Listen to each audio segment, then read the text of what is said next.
Hey guys, today I'm filming my winter favorites video for 2020. Over this past year, I decided to do seasonal favorites and yearly favorites instead of doing monthly favorites, and I think I'm going to continue doing that. And I am obviously all ready for spring, so over winter, and I am so excited to be wearing my spring makeup. And I really never got into my winter makeup this year. I mean, I did wear it and I liked it okay, but I just didn't get as excited for it as I usually do. So that was a little bit of a bummer, but I was able to actually declutter several things from my collection because I just wasn't in the mood to wear them. So I guess that's good. But I do have a decent amount of products here that I really enjoyed this past winter. Some of these are new products to my collection. Some are techniques, rediscovered products. So we will just start with the beauty items, and then I do have some random favorites at the end. So I actually have several face products. Surprise, surprise. So there were a few things here that I had tried out in sample sizes and really fell in love with. And the first would be the Tarte Base Tape Hydrating Primer. I had some foil samples in my winter project pan. This is an incredible, very hydrating primer. It has like a thinner, smooth consistency. I really love this. Now, this is something I can only wear during the winter time because I am too oily all other times throughout the year. And I do feel like I need to combine this with other mattifying products so my skin is not too oily, but it's really nice. And I ended up purchasing this because this was in the BoxyCharm for February. So I was able to get this half off on the BoxyCharm Facebook group, which I thought was a great deal. And I am excited to have this primer in my life. If you are someone that has more of a dry, normal skin type, or you really like a very hydrating primer, I definitely recommend this one. I am really impressed. And I've tried several other hydrating primers like the Too Faced Hangover RX, and I'm blanking. The First Aid Beauty Coconut Skin Smoothie Primer, the Hyaluronic Primer from First Aid Beauty. I like this one better than all three of those, and those are very raved about hydrating primers. This one feels better on my skin, so I definitely recommend this one if you are looking for a hydrating primer. Then, if you're looking for a glowy primer, of course, I still love the Becca Backlight Priming Filter. I'm using that one today. That's a beautiful glowy primer that's more of like a champagne glow, and for me, it does not make my skin too oily, so I can get away with using that other times throughout the year. But the new one that I tried that I really fell in love with is the VDL Lumi Layer Primer. I did have 2 minis of these. I did just use one up in my winter project pan. I'll link that in the cards.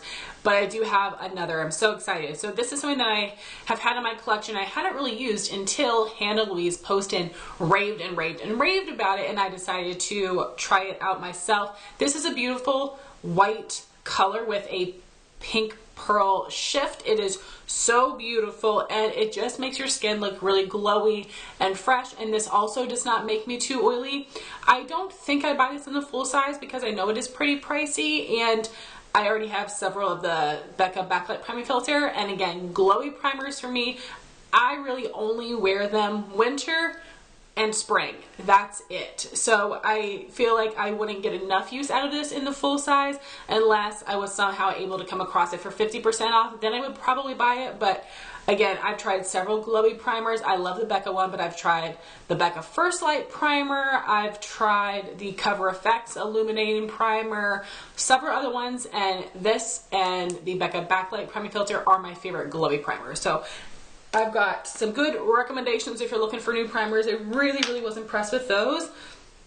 My next favorite is a foundation. This is the Tarte Face Tape Foundation. I have the shade 12S Fair Sand. I did have a deluxe sample size of this that I did have in my winter project pan, and I really fell in love with this. This is something that I've had for several months now. I got this for a really awesome deal, about half off, which is great for a high-end foundation. And this is a really awesome product because it is a medium buildable to full coverage. It has more of a satin finish. It looks really nice on the skin, and this is a great shade match for me. And I'm someone that I just always have to mix my foundations. I'm used to it. It doesn't really bother me because I've always had to be like that, essentially. But this one matched me very well on its own. And again, it's not too dewy, it's not too mattifying. So this is something I can use throughout several seasons of the year, and I do think this would work well for really like all skin types. So definitely do recommend this foundation, and does have a pump. Much better than the Shape Tape foundation that they tried to release. This is called Face Tape. Then I have a blush favorite, and this is something that my friend Jean decluttered to me last year, and this is the Urban Decay Afterglow blush in the shade Rapture, which is a really intense plummy color. I'm not afraid of intense blushes. I got no problem using them with a light hand, really blending it out, and this just gives that beautiful flush on the cheeks. I'm doing a more toned down eye. I really love wearing this on my cheeks. It is absolutely a beautiful color. It is a nice formula, pigmented, but blends out nicely. I am bummed these were discontinued because they are really good blushes, but this is definitely going to become a new winter staple for me. I really enjoy this blush. Next, I have some highlighter favorites, and these were favorites in combination with the brushes that I was using. So for my everyday highlight, I was using my Becca Shimmering Skin Perfector in Pearl. You can see I do have a good amount of pan on this one. This is not my favorite highlighter. This was really unique when it released because I had never seen a highlighter this pale before, and now there are other options out there, and this does look a little bit chalky and dusty, so I do have to apply it certain ways. But this, because I'm so pale, it works in the winter with my other cool tone products, and this is something that I do wear as my day-to-day winter highlight, and I apply it with a more fluffy brush like this one. This is the Morphe and Jeffree Star JS4, but also the M510, 501, 510 brushes from Morphe work really well also, but I really just like swirl my brush in there, tap off the excess, and then swirl and buff it onto my cheeks, and I think it looks amazing. So this is a great day-to-day highlight. So then for my more fun highlights, sometimes I would wear these on their own, but other times I would pair them over top of the Becca highlight, and that would be these 4 highlighters from Ofra. I do have more Ofra highlights in my collection, but these are the ones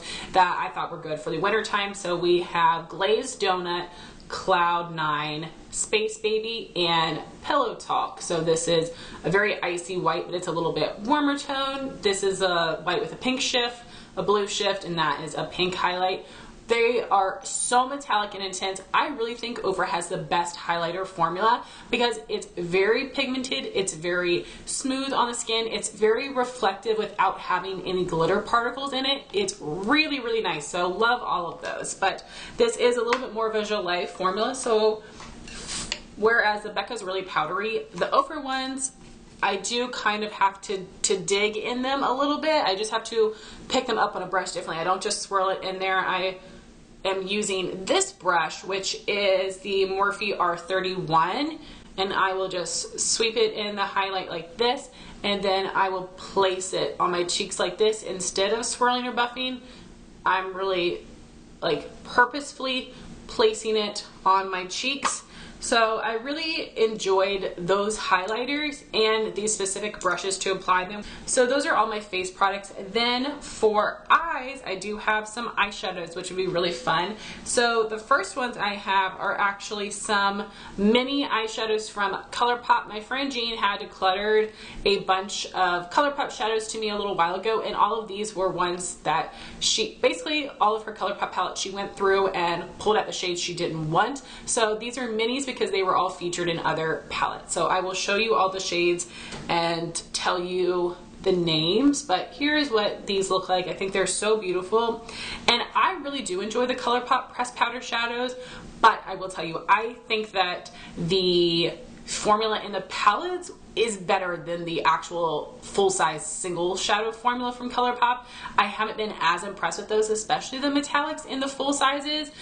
High Strung, I think, performs really well, and of course they discontinued that. I don't understand how ColourPop chooses what they discontinue, but I have felt like the mini shadows and palettes perform better than the full size. That's just my opinion, but I would love to know what you guys think. So I'm not sure what palettes these are from, but you guys can just look up the name and it will pop up on Temptalia. So this one is NVM for Nevermind.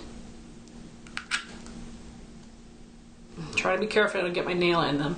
This shade is called Upon a Star.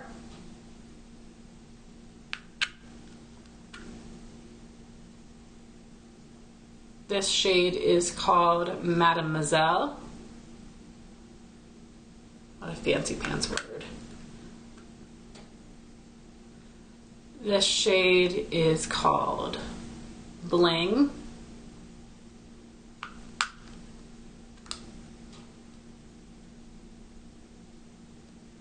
And this one is called Shooting Star. So I just think all of these are so beautiful. We got some more like rosy tones. These are like rosy coppers. Then we've got more of like a taupey bronze color. And again, I think these perform so well. They are very pigmented. They do have a beautiful shine to them, and these were awesome lid shades. I'm so happy that I made myself use these because they're fantastic. And the other eyeshadows I fell in love with this winter would be the Huda Beauty Nude Obsessions palettes. I have all three, so I have fair, medium, and rich nudes. And I was nervous about these because for me, Huda Beauty eyeshadows are not consistent. I have got the Desert Dusk palette from her, and I have the new Nude. I think those perform really well. But for the mini palettes, I did have the Mauve Obsessions palettes. I decluttered that one. I do still have the Coral Obsessions, and then I did buy some of the Neon palettes from summer, but I haven't used them yet. But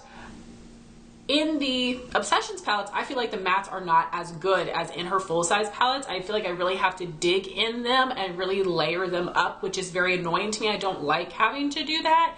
So I was nervous about these performing poorly, but they do actually work really well, which is great. There are a couple like dud shades in here, but overall it's a good product. So yes, I love the packaging, super gorgeous. So this is what the light nude palette looks like. The shimmers are all incredible. I believe maybe this matte shade I felt like didn't have a ton of color payoff, and I did really have to dig my brush in there, which was very annoying, but I'm happy at least it was just like one of the matte shades in this palette. But this one in particular, I think they did a great job picking different shades in different tones, but like they're all like a similar depth, except you do have like a darker outer corner color. I really love that one. And then my favorite palette of the three would definitely be the Medium Obsessions palette, just because I do love a warm brown, and these are some really awesome warm neutrals, but these are almost like pinky browns. They're not orangey browns, and I think that they look so beautiful. Again, you've got a great mix of mattes and shimmers, and I did not have any trouble with the mattes in this palette. They all picked up on a brush and applied to the eye just fine.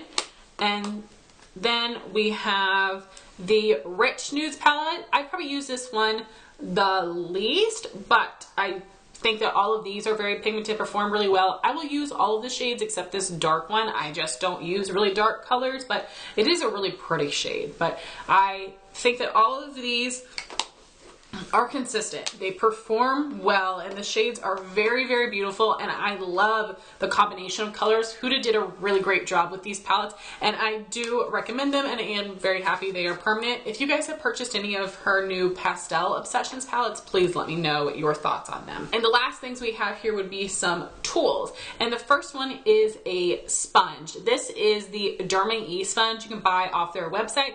I think it's like $7, $9. It's very affordable, and this is fantastic. So I did use this morning to apply my powder. So it is very full, but this does get very large. It does have like a beauty blender shape, except it's fatter at the bottom. This is incredibly soft. I have tried so many different sponges that tend to be like hard as a rock. This is very soft. This does a great job of applying foundation, concealer, powder. I currently am using several sponges at once because I use it for foundation, concealer, and powder. So I use this one to set my face, but it works well for everything. It's incredibly soft. It's very affordable, and I was really impressed by this sponge. I honestly thought it was going to be hard when I got it. It's really great.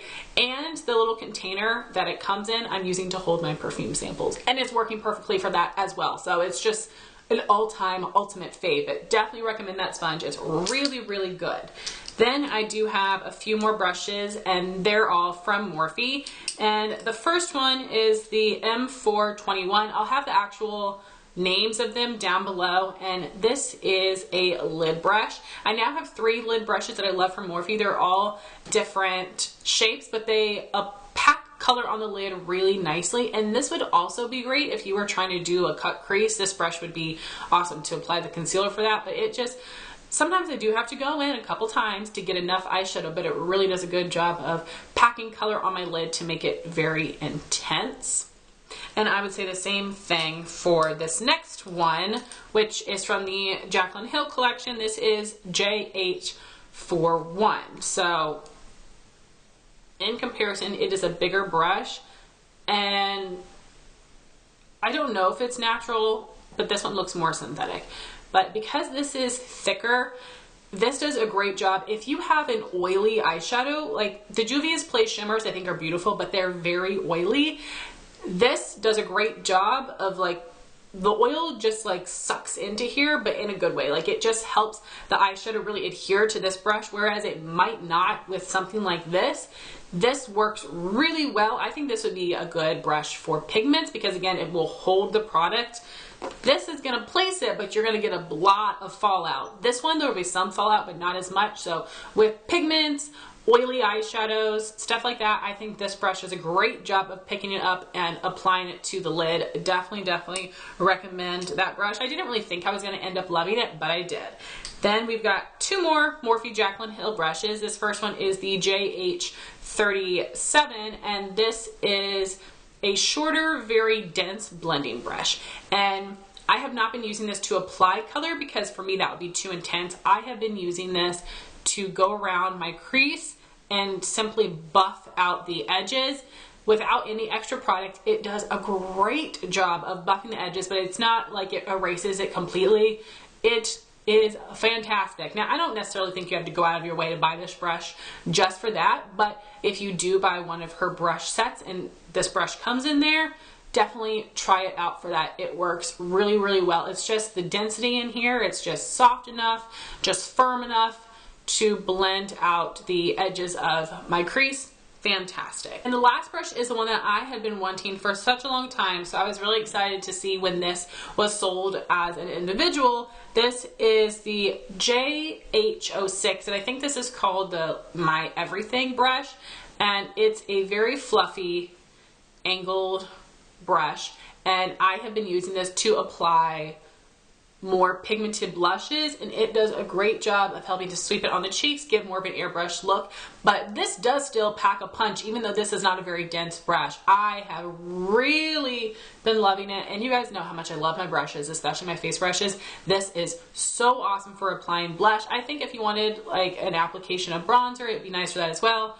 A little touch-up powder brush. It would work for a lot of things, but I've really been loving this for blush. So those were all of my beauty favorites, and I'm looking at these things here, makes me happy, especially considering I was not feeling the winter makeup this year, but these things make me happy, and they are things that I absolutely fell in love with and would recommend for all the reasons that I mentioned. So now into my random favorites. I've got TV shows, I've got songs, some spreadsheet fun. So for the TV shows, the first one I was supposed to talk about in my fall favorites, and I totally forgot. That would be Prodigal Son. Basically, this is the son of a serial killer, and he is helping solve crimes because his mind thinks like a serial killer. It is such a sick show. It is so good. I really love it, and I really hope they continue it on. There have been so many shows that I thought have been incredible, and for some reason they choose to not continue them, or they might take a really long break in between seasons, like they did with this next show, which is Manifest. I did not think it was coming back because the break was so big, and basically what happens in this show is that there were all these people that were on a plane.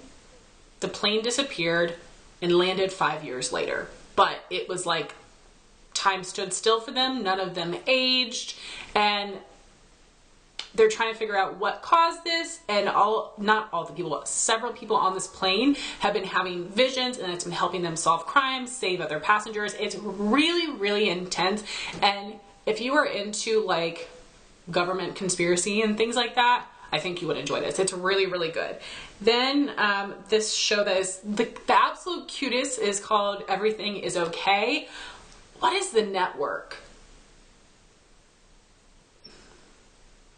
What network is it on? The CW, I think. And unfortunately, they're only 30 minutes. What is the point of a 30-minute show, y'all? Everything should be an hour because of commercials and stuff. But it's so cute. Basically, there are two girls and their stepbrother. Their dad passed away, so now the stepbrother is taking care of them. He has no idea how to take care of children. The girls are teenagers.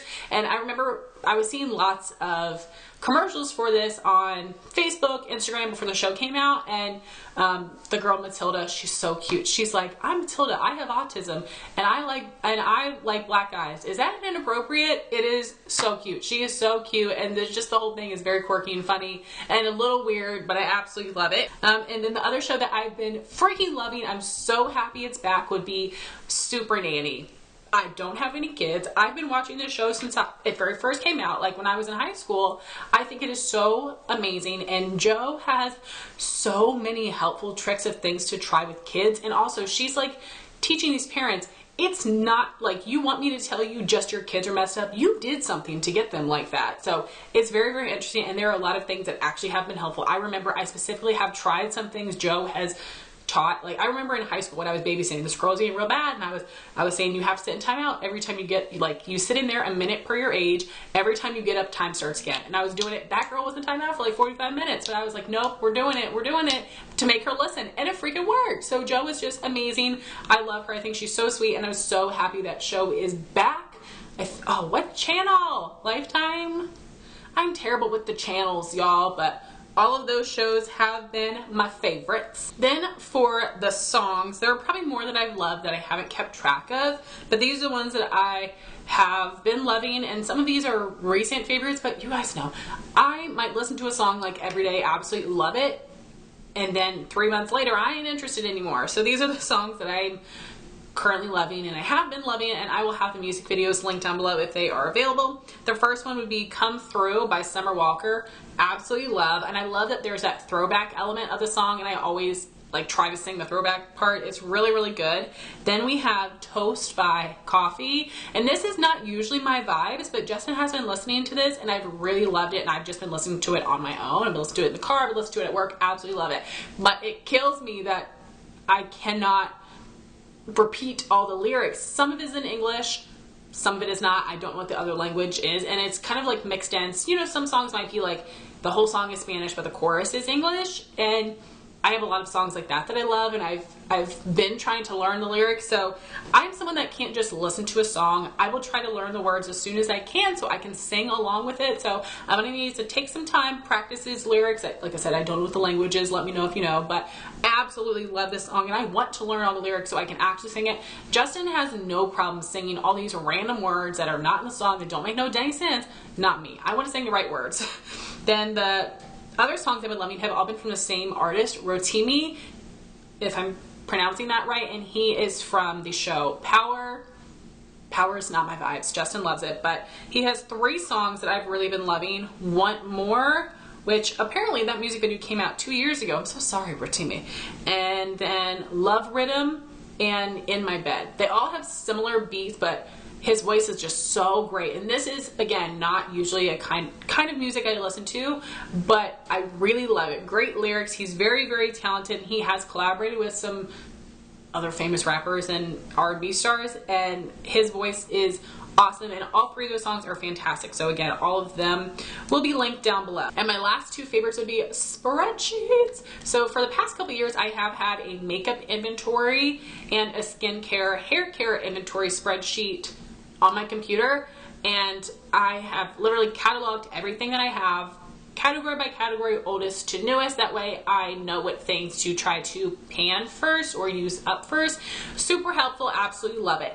And I just decided to create 2 more. The first would be a empties playlist, because when I get to the end of the year and I have that yearly makeup empties, it is incredibly overwhelming of a task to sit there and calculate everything, look up all the prices. It took me hours. So I've decided that every time I do a makeup use up update, which is every 2 months, I'm going to catalog those empties, look up the prices. That way at the end of the year, it won't be such a big task. And I am also doing kind of like a year at a glance, so I can see how many things I've used up in each category and my total number of empties throughout the years. I think I started doing my yearly makeup empties in 2015, so I've been able to track that for a few years, which is just, it's just fun. Like, it's not like that part is helpful, but it's just interesting to see those numbers. And then I have another spreadsheet where I am tracking my monthly purchases. And this is something that is helpful to me because I don't actually keep track of the amount of money that I spend. So that's the main purpose of this, is keeping track of what I'm spending. And then I do have another sheet in that spreadsheet where I'm keeping track of my freebies as well, because that is really over 2019. That's where my collection got out of hand. I had so many freebies that I used up a ton of stuff last year. If you guys haven't seen my 2019 makeup empties video, I'll link it in the cards. I used up a ton of stuff, but if you look at my makeup inventory, it doesn't look like it based on my numbers. And yes, I did buy several things throughout the past year. I did get a lot of gifts from friends, but I got a ton of freebie products that really added to the numbers of my collection. So yes, it's awesome to get free things, but like, looking at that kind of made me realize that I need to not hold on to so many freebies. I don't need to place orders for freebies. That is something that I'm going to try to break this year. It's going to be hard. I'm still going to do it, but not as much. So that's a personal challenge for me. But I created all of these spreadsheets from the same template. It was created by Meg's Makeup 8. I've mentioned it a whole bunch of times, but I definitely want to give Megan the credit. I will have her video linked down below where she explains it and where you guys can see the link to download a free Excel sheet. And then I'm going to insert a clip just showing you on the camera what each of my spreadsheets looks like. It's a very like basic, simple template. I've just kind of like renamed the categories and made it fit for me, and I absolutely love them. It is so fun. I love not as much adding things to the spreadsheet. I like taking things away, but it's really fun. I absolutely love them, and it's very simple to do. So like I said, I want to thank Megan for creating these awesome templates, but I will show you guys what all 4 of my different spreadsheets look like. So I apologize if any of this next bit is shaky. I'm just holding the camera in my hands, but now I'm going to show you what all of my spreadsheets look like, starting with my makeup inventory. So with this spreadsheet, I do have 2 different sheets. This first one is all about the numbers. So basically the point of this one is to tell you how many products I had in each of these different categories at a certain point in time. So going this way, I have all of the categories, face, eyes, lips, very detailed because you guys know I wear a full face of makeup. And then going this way, I have all of the different times that I filmed makeup inventory. So I started in February 2015, then starting in 2016, I started doing one every January and July. So I've got from February 2015 all the way up until January of 2020. And then, like I said, over here are the categories. So I've got face products, then I have one line to separate the categories to just break it up a little bit because I know this is a lot of numbers. Then I've got brow products, eye products, lips, and what I should have, which would be really scary, would be add another line at the bottom that says the total amount of products I have in my collection. I honestly think I'm too scared to even look at that number, but it's something that I might contemplate in the future. And as you can see with some of these categories, like face palettes, for example, I used to not have any, so it's blank, blank, blank. And then I got my very first face palette in July of 2018, so then I started calculating them, so that's why there are all these gaps. But like I said, this is all about the numbers, which is really helpful, especially for inventory videos where I am telling you guys how many I had at my last update. So this is really helpful to me. Then the next one just has every single specific product that I have in my collection. This took me a very long time to put together, but luckily I've been filming haul videos on my channel for many years now, so I've been able to catalog every single product that I own in my collection. So I have kept mine really simple. So here we just have it by category. So starting with face primer here. So I have the category, the specific name of the product, the date that I purchased it, and then would I repurchase it or not. I haven't kept up with this. As you can tell, there's a whole lot of question marks here. I probably can do without that category. It's not the most helpful to me, but really I care the most about collecting the data of what products I have in which category, and I organize them by the oldest to the newest. That way I know what to pan first. Very, very helpful for me. The next one I have is the skincare and hair care inventory. This one is set up exactly the same way as my makeup inventory, although I haven't been doing this for as long. So actually January 2020 is the first time I decided to add up the products that I have in each category. So we've got a lot here, but this is the first time I've added that up. But for a couple years now, I believe I have had the second sheet, which has all of the products category by category, listing the specific items, and then again organizing it by oldest to newest. I also have that would you repurchase section there, which really I can take or leave. Actually all of these have a question mark, so I might end up deleting that at some point. I usually know what I like enough to repurchase, but anyway, I got it in that same format. Really helpful for me, especially when I'm doing my sample size project pans. And with my makeup inventory, whether it's a deluxe sample size or a full size, they all go in the same place. But for me, for my skincare, I do keep it separate because of sample project pans and whatnot. So I've got it cleanser minis, then cleanser full size, scrub minis, scrub full size. Toner goes to be all the same because I don't have that many. But I have a lot of serums and moisturizers, so I separate them. Minis, full size. As you can see, it's a lot. But then I don't have a ton of eye cream, so I put all those together. Not a ton of spot treatments or peels, so I put all those together. But I will note, like you see here, if it is a full-size product, I will just put in parentheses that it is a full-size product. So the next sheet I have is one of my newest. It is the yearly makeup empties spreadsheet. So you can see there are 4 different sheets down here, but there are 2 different types. So this first one is set up as a year at a glance, and then the other sheets are similar to my makeup collection inventory, where I just have them set up the same way. It's showing you the specific products, and that's when my sheet for 2019, and then I just made a new one for 2020 and 2021.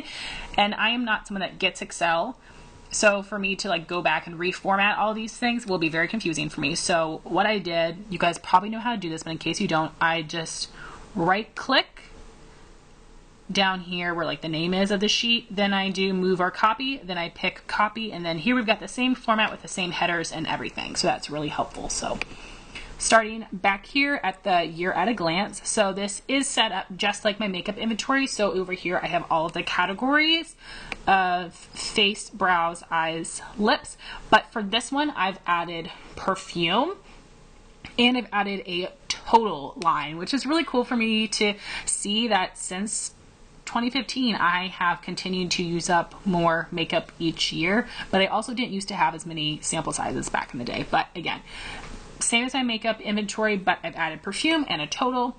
So I have been filming yearly empties since 2015, so I've got from 2015 to 2019 here, and again telling you exactly how many products in a certain category I used up at that point in time. So again, I just think that's interesting information and can be exciting and a little helpful, but it's mostly just interesting. So then getting into the second sheet, again, this looks just like the same format as my makeup collection inventory. So I've got all the different categories of products here, the specific name, but then here's what's different.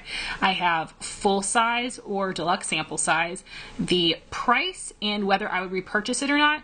I do make sure to fill out that information on this sheet because that is the information I'm giving you at the end of the year, and it actually is relevant to this video.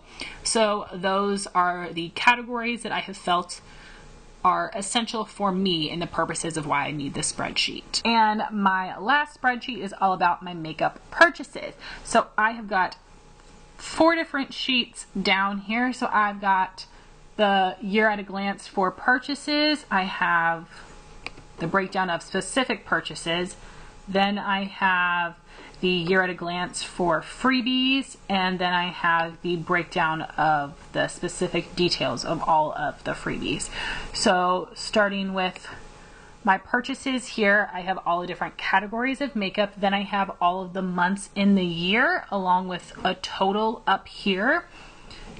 And I do also have a total down here. So this total down here is going to tell you how much I spent every month.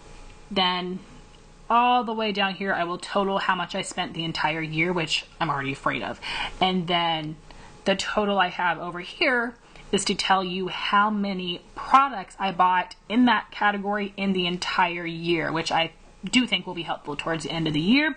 And then again, with the freebies, it is set up exactly that same way to tell you how many freebies I got in each month. I'm not counting up the value, it's just the total amount of freebies, and then how many freebies I got for the entire year, and then how many freebies I got in each category for the entire year. So then for these more detailed ones, again, it's set up like my inventory spreadsheet, so it's the same format, but over here I have the month, the specific name of the product, the product type, the price of the product that I spent on it, and then over here whether I returned it or not. I do end up returning a decent amount of things, so I want to keep track of it, and I'm not erasing it completely because I did buy it, but I am keeping track of whether I returned it. And then for the last line for that month, I'm putting the amount, so I have the amount that I spent plus a $10 for my Sephora play, so that was my total, but then I returned something, so I did a backslash with my new total, or a forward slash with my new total. So then for the freebie list, I just have it organized by the month, the name of the product type, whether it was PR, a gift with purchase, or friend mail, and then value, declutter. I'm not sure if I'm actually going to calculate the value. That's not really necessary for me for these videos, so I think I'll probably just take it out and leave the section whether I decluttered it or not, because as I mentioned to you, I do tend to hoard freebies, so this will be helpful to me to see how many of these things that I thought I was going to keep did I actually end up decluttering. And then this is what Megan's template looks like. So this is what hers looks like. I did rearrange some of the categories for that year at a glance. And so she made one for skincare and makeup, which I kept separate.